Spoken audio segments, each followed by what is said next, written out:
ಇದು ಬಂದ್ಬಿಟ್ಟು Infinix note 50s ಅದಷ್ಟೇ ಅಲ್ಲ 5G ಪ್ಲಸ್. ಈ ಫೋನ್ ಇವತ್ತು ಅನ್ಬಾಕ್ಸ್ ಮಾಡಿದ್ರ ಕಂಪ್ಲೀಟ್ ಸ್ಪೆಸಿಫಿಕೇಶನ್ ಆದ್ರೆ ನೋಡೋಣ. ಇದು ಬಂದ್ಬಿಟ್ಟು ಜಸ್ಟ್ ನಮಗೆ 14,999 ರೂಪಾಯಿಗೆ ಫ್ಲಿಪ್ಕಾರ್ಟ್ ಅಲ್ಲಿ ಅವೈಲೇಬಲ್ ಇದೆ. ಐ ಥಿಂಕ್ 15,999 ಇರಬಹುದು, ಆದ್ರೆ ನಿಮಗೆ ಕಾರ್ಡ್ ಆಫರ್ಸ್ ಎಲ್ಲ ಹೋಗಿ 15,000 ರೂಪಾಯಿಗೆ ಈ ಫೋನ್ ನಿಮಗೆ ಫ್ಲಿಪ್ಕಾರ್ಟ್ ಅಲ್ಲಿ ಅವೈಲೇಬಲ್ ಇದೆ. ಸೊ ನಾನು ಕೂಡ ಅಲ್ಲೇ ತರಿಸಿದ್ದು. ಈ ಫೋನಲ್ಲಿ ತುಂಬಾ ಹೈಪ್ ಮಾಡಿದ್ದಾರೆ, ತುಂಬಾ ಮುಚ್ಚುಮರೆನೂ ಮಾಡಿದ್ದಾರೆ. ಏನು ಅಂತ ಕಂಪ್ಲೀಟ್ ನಾನು ನಿಮಗೆ ಈ ವಿಡಿಯೋದಲ್ಲಿ ತಿಳಿಸ್ಕೊಡ್ತೀನಿ. ಈ ಫೋನಲ್ಲಿ ಮೇನ್ ಆಗಿ ನಮಗೆ ಬಾಕ್ಸ್ ಮೇಲೆ ಮೆನ್ಷನ್ ಮಾಡಿರೋದು 3D curved 144 Hz AMOLED display ಅಂದ್ಬಿಟ್ಟು ಕಾರ್ನಿಂಗ್ ಗೊರಿಲ್ಲಾ ಗ್ಲಾಸ್ 1 ಆದ್ರೆ ಇಲ್ಲಿ ಮೆನ್ಷನ್ ಮಾಡಿದ್ದಾರೆ. ಓಕೆ, ಅದು ಒಪ್ಕೊಂತೀನಿ. ಆದ್ರೆ ನಾನು ಫೋನ್ ನ ಒಳಗಡೆ ಚೆಕ್ ಮಾಡಿದಾಗ ನನಗೆ ಇದ್ರೊಳಗಡೆ 144 Hz ರಿಫ್ರೆಶ್ ರೇಟ್ ಇದ್ದಿದ್ದು ಜಸ್ಟ್ 3 ಅಪ್ಲಿಕೇಶನ್ಗೆ: ಸೆಟ್ಟಿಂಗ್ಸು, ಫೋನು, ಮೆಸೇಜ್. ಹೆಂಗೇನೋ ನಮ್ಗೆ ಇದರಲ್ಲಿ ಮಿಲಿಟರಿ ಗ್ರೇಡ್ ಸರ್ಟಿಫಿಕೇಶನ್ 810 ಆದ್ರೆ ನಮ್ಗೆ ಇದ್ರಲ್ಲಿ ನೋಡೋದಕ್ಕೆ ಸಿಗುತ್ತೆ. ಮಿಲಿಟರಿ ಗ್ರೇಡ್ ಸರ್ಟಿಫಿಕೇಶನ್ ನಮ್ಗೆ ಆಲ್ಮೋಸ್ಟ್ ಪರಿಚಯ ಆಗಿದ್ದೇನೆ ಮೋಟೋ ಫೋನ್ಗಳಿಂದ ಅಂತ ಹೇಳ್ಬೋದು. ಯಾಕಂದ್ರೆ ಸ್ಲಿಮ್ ಡಿಸೈನ್ ಅಲ್ಲಿ ಬರುವಂತ ಫೋನ್ಗಳಲ್ಲಿ ನಾವು ಅಷ್ಟು ಎಕ್ಸ್ಪೆಕ್ಟ್ ಮಾಡೋದಿಲ್ಲ, ಅದನ್ನ ನಮಗೆ ಪರಿಚಯ ಮಾಡಿಸ್ಕೊಟ್ಟಿದೆ ಮೋಟೋ ಫೋನ್ಗಳು ಅಂತ ಹೇಳ್ಬೋದು. ಸೇಮ್ ಇದೂ ಸಹ ಅದೇ ತರ ವೇಗನ್ ಲೆದರ್ ಜೊತೆಗೆ ಬರುವಂತ ಫೋನ್ ಇದಾಗಿದ್ದು. ಸೊ ಬಾಕ್ಸ್ ಒಳಗಡೆ ನಮಗೆ ಫಸ್ಟ್ ಫೋನ್ ನೋಡೋದಕ್ಕೆ ಸಿಗುತ್ತೆ, ಸ್ವಲ್ಪ ಡಾಕ್ಯುಮೆಂಟೇಶನ್ ನೋಡೋದಕ್ಕೆ ಸಿಗುತ್ತೆ. ಅದಷ್ಟಲ್ದೇನೆ ಒಂದು ಉದ್ರಿ ಏನೋ ಕಾರ್ಡ್ ಕೊಟ್ಟಿದ್ದಾರೆ, ಏನಕ್ಕೂ ಯೂಸ್ ಇಲ್ಲ. ಮತ್ತೆ ಸ್ವಲ್ಪ ಸ್ಟಿಕ್ಕರ್ಸ್ ನೋಡೋದಕ್ಕೆ ಸಿಗುತ್ತೆ. ಸ್ಟಿಕ್ಕರ್ಸ್ ಬಿಸಿ ಸ್ಕ್ರೋಲಿಂಗ್ ರೀಲ್ಸ್ ಆ ಥರ ಸ್ಟಿಕ್ಕರ್ ನೋಡೋದಕ್ಕೆ ಸಿಗುತ್ತೆ. ಮತ್ತೆ ಇದ್ರ ಕೆಳಗಡೆ ನಮಗೊಂದು 45 ವ್ಯಾಟ್ನ ಚಾರ್ಜರ್ ನೋಡೋದಕ್ಕೆ ಸಿಗುತ್ತೆ. ಮತ್ತೆ Type A to Type C cable ನೋಡೋದಕ್ಕೆ ಸಿಗುತ್ತೆ. ಸೊ ಓಕೆ, ಅಷ್ಟು ಕ್ವಾಲಿಟಿ ಅಂತ ಹೇಳಲ್ಲ, ಚೆನ್ನಾಗಿದೆ ಚಾರ್ಜರ್, ಬಿಲ್ಡ್ ಕ್ವಾಲಿಟಿ. ಇನ್ನು ಸ್ವಲ್ಪ ಪ್ಲಾಸ್ಟಿಕ್ ಚೆನ್ನಾಗಿರೋದು ಯೂಸ್ ಮಾಡಬೇಕಾಗಿತ್ತು. ಅದಷ್ಟೇ ಅಲ್ಲದೆ ನಮ್ಗೆ ಇದರಲ್ಲಿ ಒಂದು ಸಿಮ್ ಇಂಜೆಕ್ಷನ್ ಪಿನ್ ಕೂಡ ನೋಡೋದಕ್ಕೆ ಸಿಗುತ್ತೆ. ಬಾಕ್ಸ್ ಒಳಗಡೆ ಇರೋ ಕಂಟೆಂಟ್ ಆದ್ರೆ ಅಷ್ಟೇ, ಮುಗೀತು ಬಾಕ್ಸ್ ಕತೆ. ಸಾರಿ, ಇನ್ನೊಂದು ಮಿಸ್ ಮಾಡಿದೆ. ಒಂದು ರಬ್ಬರ್ ಕೇಸ್ ಕೊಟ್ಟಿದ್ದಾರೆ. ಕೇಸ್ ಪರವಾಗಿಲ್ಲ, ಚೆನ್ನಾಗಿದೆ. ಒಳಗಡೆ ಸ್ವಲ್ಪ ಟೆಕ್ಸ್ಚರ್ ಇನ್ನು ಸ್ವಲ್ಪ ಡೆಪ್ತ್ ಕೊಟ್ಟಿದ್ದಿದ್ರೆ, ಹಿಂಗೆ ಅಂದಿದ್ದಿದ್ರೆ ಒಳ್ಳೆ ಸೌಂಡ್ ಬಂದಿರೋದು. ಅದೊಂದು ಮಿಸ್ಸಿಂಗ್ ಅಷ್ಟೇ. ಬ್ಯಾಕ್ ಸೈಡ್ ಹಿಂಗಂದ್ರೆ ಸೌಂಡ್ ಬರುತ್ತೆ ನೋಡಿ.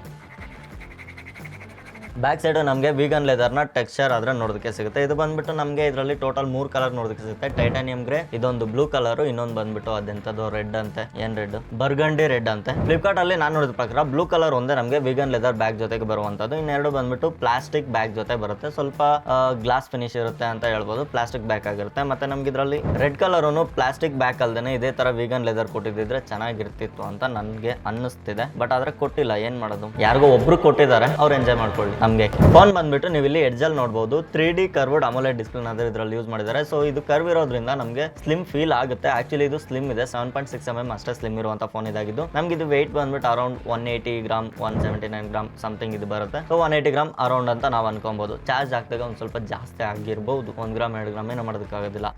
ಅದಷ್ಟೇ ಅಲ್ಲದೆ ಇದಿಷ್ಟು ಸ್ಲಿಮ್ ಆಗಿದ್ರು ನಮ್ಗೆ ಇದರಲ್ಲಿ 5500 mAh ಬ್ಯಾಟ್ರಿನಾದ್ರೆ ಕೊಟ್ಟಿದ್ದಾರೆ. ಮತ್ತೆ ಇದರಲ್ಲಿ ನಾವು ಮೇನ್ ಪೋರ್ಟ್ಗಳ ಬಗ್ಗೆ ನೋಡ್ಕೊಳ್ಳೋದಾದ್ರೆ ಕೆಳಗಡೆ ನಮಗೆ ಸ್ಪೀಕರ್ ಗ್ರಿಲ್ ಇದೆ, USB ಪೋರ್ಟ್ ಇದೆ, ಮತ್ತೆ ಸಿಮ್ ಟ್ರೇ ಇದೆ. ಸಿಮ್ ಟ್ರೇ ಬಂದ್ಬಿಟ್ಟು ನಮಗೆ dual nano sim supported sim tray ಇದೆ. ಸಿಮ್ ಇಂಜೆಕ್ಷನ್ ಪಿನ್ ಮೈಕ್ರೋಫೋನ್ ಪಕ್ಕದಲ್ಲಿ ಕೊಡ್ದೇನೆ ಈ ಕಡೆ ಕೊಟ್ಟಿದ್ದಾರೆ, ಒಳ್ಳೆ ವಿಚಾರ. ಈ ಕಡೆ ಸೈಡ್ ನೋಡ್ಕೊಂಡ್ರೆ ನೀಟ್ ಅಂಡ್ ಕ್ಲೀನ್ ಆಗಿ ಏನಂದ್ರೇನು ಕೊಟ್ಟಿಲ್ಲ. ಈ ಕಡೆ ಸೈಡ್ ಅಲ್ಲಿ ನಮಗೆ ಪವರ್ ಬಟನ್, ವಾಲ್ಯೂಮ್ ರಾಕರ್ಸ್ ನೋಡೋದಕ್ಕೆ ಸಿಗುತ್ತೆ. ಪ್ಲೇಸಿಂಗು ನನ್ನ ಪ್ರಕಾರ ನನ್ನ ಕೈಗೆ ಓಕೆ, ಚೆನ್ನಾಗಿದೆ, ಕರೆಕ್ಟ್ ಆಗಿದೆ. ಮತ್ತೆ ಟಾಪ್ ಸೈಡ್ ನೋಡ್ಕೊಂಡ್ರೆ ನಮಗೆ ಸ್ಪೀಕರ್ ಗ್ರಿಲ್ ಮತ್ತೆ ಸೌಂಡ್ ಬೈ JBL ಅಂದ್ಬಿಟ್ಟು ಒಂದು ಬ್ರ್ಯಾಂಡಿಂಗ್ ಕೊಟ್ಟಿದ್ದಾರೆ. ಅದಷ್ಟೇ ಅಲ್ಲದೆ ಇಲ್ಲೊಂದು ಸಣ್ಣ ಮೈಕ್ರೋಫೋನ್ ನ ಹೋಲ್ ಕೊಟ್ಟಿದ್ದಾರೆ. ಮತ್ತೆ ಇದು ಬ್ಯಾಕ್ ಬಂದ್ಬಿಟ್ಟು ವೀಗನ್ ಲೆದರ್ ಅಂತ ಹೇಳಿದ್ನಲ್ಲ, ಇದೊಂಥರ ಅದರ ಲೆದರ್ ಸ್ಮೆಲ್ ಬರ್ತಲ್ಲ, ಇದು ಪರ್ಫ್ಯೂಮ್ಡ್ ರಬ್ಬರ್ ಸ್ಮೆಲ್ ಬರುತ್ತೆ. ಮತ್ತೆ ಇದರಲ್ಲಿ ನಮಗೆ 3D ಕರ್ವ್ಡ್ 6.78 ಇಂಚಸ್ ಹೊಂದಿರುವಂತ AMOLED ಪ್ಯಾನಲ್ ನಾದ್ರೆ ನೋಡೋದಕ್ಕೆ ಸಿಗುತ್ತೆ. ಇದು 144 Hz ಅಂತ ಹೇಳ್ತಾರೆ, ನಾನು ಆಗ್ಲೇ ಹೇಳಿಲ್ವಾ, ಬರೀ 3 ಆಪ್ಸ್ ಅಲ್ಲಿ ಮಾತ್ರ ಇದು ಸಪೋರ್ಟ್ ಮಾಡೋದು. 1300 ನಿಟ್ಸ್ ಪೀಕ್ ಬ್ರೈಟ್ನೆಸ್ ಆದ್ರೆ ನಮ್ಗೆ ಇದ್ರಲ್ಲಿ ನೋಡೋದಕ್ಕೆ ಸಿಗುತ್ತೆ. 1 ಬಿಲಿಯನ್ ಕಲರ್ ನ ಇದು ಸಪೋರ್ಟ್ ಮಾಡುತ್ತೆ. 2340 Hz ನ PWM ಡಿಮ್ಮಿಂಗ್ ಸಹ ನಮ್ಗೆ ಇದ್ರಲ್ಲಿ ನೋಡೋದಕ್ಕೆ ಆಗುತ್ತೆ. AMOLED ಡಿಸ್ಪ್ಲೇ ಕೊಟ್ಟೋದು ಅಂಡರ್ 15,000 ಇಸ್ ಬೆಸ್ಟ್. ಅದಷ್ಟೇ ಅಲ್ಲದೆ ಈ ಫೋನ್ ಬಂದ್ಬಿಟ್ಟು Android 15 ಬೇಸ್ ಮೇಲೆ ಬರುವಂತ ಇನ್ಫಿನಿಕ್ಸ್ ಅವ್ರದೇ XOS ಜೊತೆಗೆ ಬರುವಂತ ಫೋನ್ ಇದಾಗಿದ್ದು. ನಮಗೆ ಕ್ಲೀನ್ UI ಆದ್ರೆ ನೋಡೋದಕ್ಕೆ ಸಿಗುತ್ತೆ.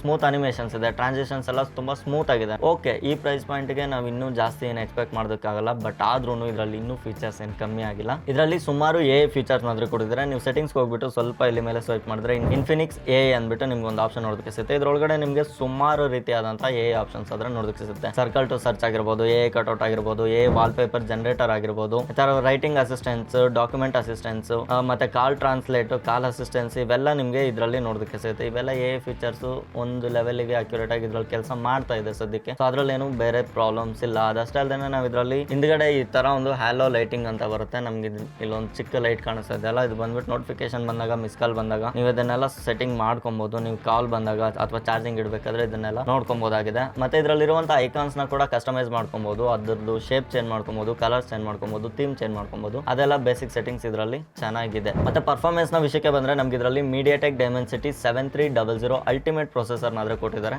ಅಲ್ಟಿಮೇಟ್ ಅನ್ನೋದು ಅದ್ರ ನೇಮ್. ಕಂಪ್ನಿಯವರು ಕ್ಲೈಮ್ ಮಾಡೋ ತರ ಅರೌಂಡ್ ಒಂದು 6.5 ಲಕ್ಷದಿಂದ 6,80,000 ಇದ್ರ ಆಂಟಿಟ್ಯೂಡ್ ಸ್ಕೋರ್ ಆದ್ರೆ ಬರುತ್ತೆ ಅಂತ ಹೇಳ್ತಾರೆ. ಬಟ್ ನಾನು ಇದನ್ನ ಚೆಕ್ ಮಾಡಿದಾಗ ನನಗೊಂದು 5,45,000 ಬಂತು ಅಂತಾನೆ ಹೇಳ್ಬೋದು. ಸೊ ಆಲ್ಮೋಸ್ಟ್ 1 ಲಕ್ಷ ಕಮ್ಮಿ ಆಯ್ತು ಅದ್ರ ಲೆಕ್ಕಕ್ಕೆ. ಇರ್ಲಿ, ನಾನು ಇದ್ರಲ್ಲಿ ಸ್ವಲ್ಪ ಜಾಸ್ತಿ ಟೆಸ್ಟ್ ಮಾಡ್ಬಿಟ್ಟಿದ್ದೆ, ಅದಕ್ಕೆ ಅನ್ಸುತ್ತೆ.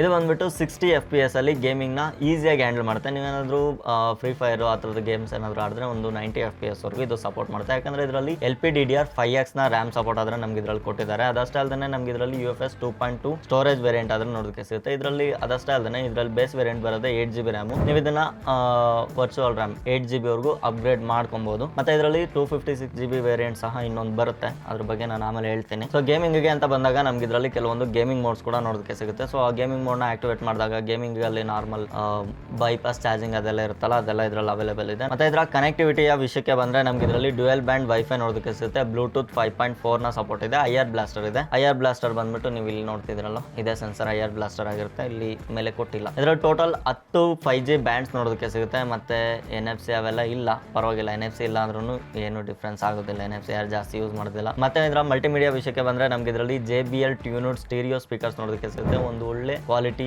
ಸ್ಪೀಕರ್ಸ್ ಅಂತ ಹೇಳ್ಬೋದು, ಚೆನ್ನಾಗಿದೆ, ಓಕೆ ಅಂತ ಹೇಳ್ಬೋದು. ಅದಷ್ಟೇ ಅಲ್ಲದೆ ಇದರಲ್ಲಿ 3D ಕರ್ವ್ಡ್ ಡಿಸ್ಪ್ಲೇ ಇರೋದ್ರಿಂದ ಸ್ವಲ್ಪ ಫೋನ್ ಉದ್ದ ಅನ್ಸುತ್ತೆ, ಲೆಂತ್ ಜಾಸ್ತಿ ಅನ್ಸುತ್ತೆ. ಸೊ ಲೆಂತ್ ಜಾಸ್ತಿ ಆಗಿದಾಗ ನಮಗೆ ಏನನ್ಸುತ್ತೆ ಅಂದ್ರೆ ಸ್ವಲ್ಪ ವಿಡಿಯೋಸ್ ನೋಡ್ಬೇಕಾದ್ರೆ ನಾವು ಇದನ್ನ ಈ ತರ ಇಟ್ಕೊಂಡಿರ್ತೀವಲ್ಲ, ಸ್ವಲ್ಪ ಯೂಟ್ಯೂಬ್ ಅಲ್ಲೆಲ್ಲ ಝೂಮ್ ಮಾಡಿ ನೋಡಿದ್ರೆ ನಮ್ಗೆ ಫುಲ್ ಸ್ಕ್ರೀನ್ ಒಂದು ಒಳ್ಳೆ ಥಿಯೇಟರ್ ಎಕ್ಸ್ಪೀರಿಯನ್ಸ್ ಆದ್ರೆ ಬರುತ್ತೆ. ಒಂದು ಅಲ್ಟ್ರಾ ವೈಡ್ ಸ್ಕ್ರೀನ್ ಅಲ್ಲಿ ಮೂವಿ ನೋಡ್ತಾ ಇರೋ ಎಕ್ಸ್ಪೀರಿಯನ್ಸ್ ಬರುತ್ತೆ. ಮತ್ತೆ ಇದರಲ್ಲಿ ಯಾವುದೇ ರೀತಿಯಾದಂತಹ ವಾಟರ್ ರೆಸಿಸ್ಟೆನ್ಸ್ ಇಲ್ಲ, ಜಸ್ಟ್ IP64 ನ ಸರ್ಟಿಫಿಕೇಶನ್ ಆದ್ರೆ ನೋಡೋದಕ್ಕೆ ಸಿಗುತ್ತೆ. ಇದು ಬಂದ್ಬಿಟ್ಟು ಜಸ್ಟ್ ಫ್ಲಾಶ್ ರೆಸಿಸ್ಟೆನ್ಸ್ ಆಗಿರುತ್ತೆ ಅಷ್ಟೇ. ಅದನ್ನ ನಾನು ಆವಾಗಲೇ ಹೇಳಿದ್ನಲ್ಲ, ನೀವೇನಾದ್ರೂ ಚಾರ್ಜ್ ಹಾಕಿದಾಗ ಇಲ್ಲಿ ಲೈಟ್ ಬರುತ್ತೆ. ಅದಷ್ಟೇ ಅಲ್ಲದೆ ನಮ್ಗೆ ಇದರಲ್ಲಿ iPhone 15 Pro Max ಗಳಲ್ಲಿ ಬರೋ ತರ ಈ ತರ ಡೈನಾಮಿಕ್ ಐಲ್ಯಾಂಡ್ ಕೂಡ ಬರುತ್ತೆ. ಫೋನ್ ಅನ್ಲಾಕ್ ಮಾಡಿದಾಗ, ಚಾರ್ಜ್ ಹಾಕಿದಾಗ, ಏನಾದರೂ ಟೈಮರ್ ಸೆಟ್ ಮಾಡಿದಾಗ ನಮಗೆ ಡೈನಾಮಿಕ್ ಐಲ್ಯಾಂಡ್ ಆದ್ರೆ ನೋಡೋದಕ್ಕೆ ಸಿಗುತ್ತೆ. ಅದನ್ನ ಡೈನಾಮಿಕ್ ಬಾರ್ ಅಂತಾರೆ. ಸೊ ಕ್ಯಾಮ್ರಾ ವಿಷಯಕ್ಕೆ ಬಂದ್ರೆ ನಮ್ಗೆ ಇದರಲ್ಲಿ ಮೈನ್ 64 ಮೆಗಾಪಿಕ್ಸೆಲ್ ನ ಸೋನಿ IMX682 ಪ್ರೈಮರಿ ಸೆನ್ಸರ್ ಆದ್ರೆ ನೋಡೋದಕ್ಕೆ ಸಿಗುತ್ತೆ. 2 ಮೆಗಾಪಿಕ್ಸೆಲ್ ನ ಮ್ಯಾಕ್ರೋ ಕ್ಯಾಮ್ರಾ ಸೆನ್ಸರ್ ಕೂಡ ನೋಡೋದಕ್ಕೆ ಸಿಗುತ್ತೆ. ಈ ಕಡೆ ಇರೋದು ಒಂದು ಡಮ್ಮಿ ಕ್ಯಾಮ್ರಾ. ಇದು ಬಂದ್ಬಿಟ್ಟು ನಮಗೆ ಡೆಪ್ತ್ ಸೆನ್ಸರ್ ಫಿಲ್ ಮಾಡಿಸೋದಕ್ಕೆ ಅಷ್ಟೇ ಇದು ಯೂಸ್ ಆಗುತ್ತೆ. ಮೇ ಬಿ 5 ಮೆಗಾಪಿಕ್ಸೆಲ್ ಇರ್ಬೋದು, ಇರ್ಬೋದು, ಇಲ್ದೇನೂ ಇರ್ಬೋದು. ಅದ್ರ ಬಗ್ಗೆ ಜಾಸ್ತಿ ಡೀಟೇಲ್ಸ್ ಇಲ್ಲ. ಫ್ರಂಟ್ ಅಲ್ಲಿ ನಮಗೆ 13 ಮೆಗಾಪಿಕ್ಸೆಲ್ ನ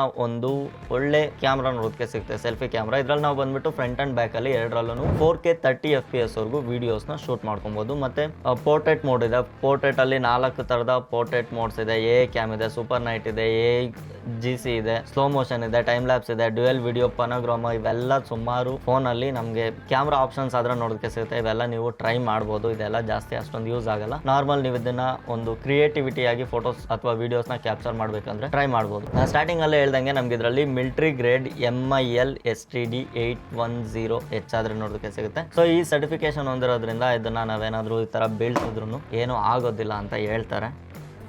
ಏನಾಗಿಲ್ಲ ಸದ್ಯಕ್ಕೆ.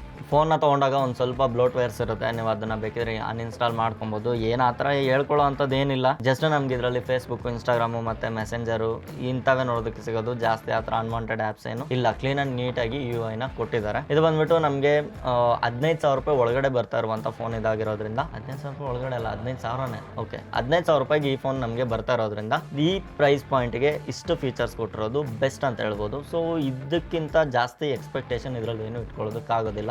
ಮತ್ತೆ ಈ ಕ್ಯಾಮ್ರಾ ಮಾಡ್ಯೂಲ್ ನೋಡ್ಕೊಂಡ್ರೆ, ಕ್ಯಾಮ್ರಾ ಮಾಡ್ಯೂಲ್ ಮೇಲೆ ನಮಗೆ ಒಂದು ಪ್ಲಾಸ್ಟಿಕ್ನ ಒಂದು ಫಿನಿಶಿಂಗ್ ಆದರೆ ಕೊಟ್ಟಿದ್ದಾರೆ. ಇದನ್ನು ಬೇಕಿದ್ರೆ ನಾನು ಕಿತ್ತಾಕ್ಬಿಡ್ಬೋದು.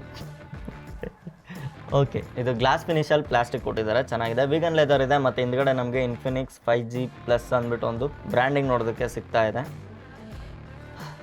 ಸ್ಮೆಲ್ ಮಾತ್ರ ಅದ್ಭುತ. ಸೊ ನೋಡ್ದಲ್ಲ ಫ್ರೆಂಡ್ಸ್, ಇದಾಗಿತ್ತು ಈ ಇನ್ಫಿನಿಕ್ಸ್ ನೋಟ್ 50s 5G+ ಫೋನ್ನ ಕತೆ. ಈ ಫೋನ್ನ ನೀವೇನಾದರೂ ಪರ್ಚೇಸ್ ಮಾಡಬೇಕಂದ್ರೆ ಡಿಸ್ಕ್ರಿಪ್ಷನಲ್ಲಿ ಇದರ ಲಿಂಕ್ ಕೊಟ್ಟಿರ್ತೀನಿ, ಅಲ್ಲಿಂದ ನೀವು ಪರ್ಚೇಸ್ ಮಾಡ್ಬೋದು. ಸೊ ನೆಕ್ಸ್ಟ್ ವಿಡಿಯೋದಲ್ಲಿ ಇನ್ನೊಂದು ಇಂಟ್ರೆಸ್ಟಿಂಗ್ ವಿಡಿಯೋ ಜೊತೆ ಅದ್ರ ಸಿಗೋಣ. ಅಲ್ಲಿವರೆಗೂ ಟೇಕ್ ಕೇರ್, ಬಾಯ್.